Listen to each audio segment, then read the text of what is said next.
Hello, this is me. My name is Tayrutsky, and I'm going to tell you about my journey in ECS 210. To start my journey in ECS 210, I felt that the reading in Kumashiro's book was important. On my blog, I explained how this reading expanded my thoughts because before I had never really considered how daily routines in the community and schools in different countries were different from my own. Because to me, I think of how I was taught, and what I think is common sense is actually different from someone else.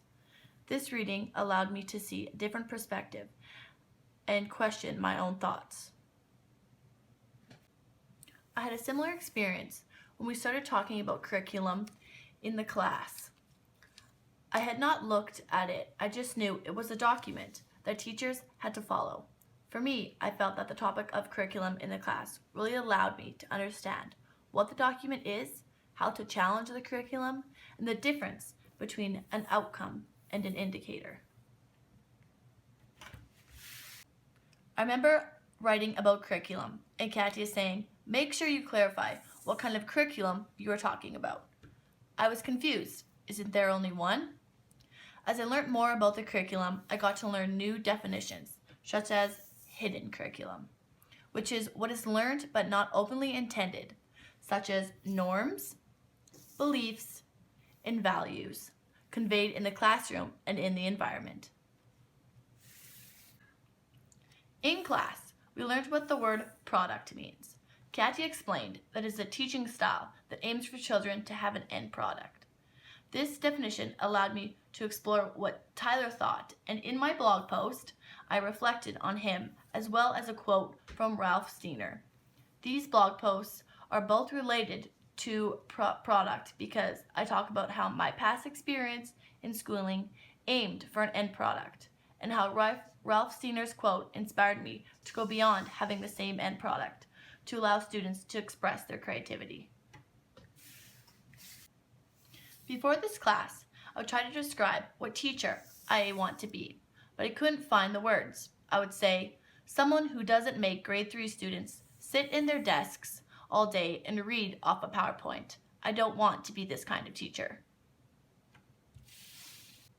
Now I know what type of teacher that is. It is called transmitted.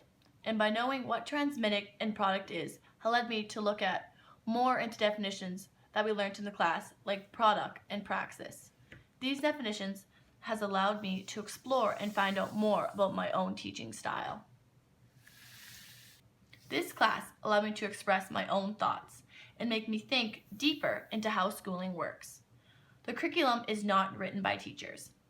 However, teachers are the ones interacting, listening, and connecting with students. So why shouldn't they get a say in what is in the curriculum? This question really got me thinking about how current teachers feel right now and how the curriculum would change if this question were to be talked about. I really got to expand my knowledge, and it made me think, hey, I'm going to be a teacher. My thoughts matter. The things I want to teach matter.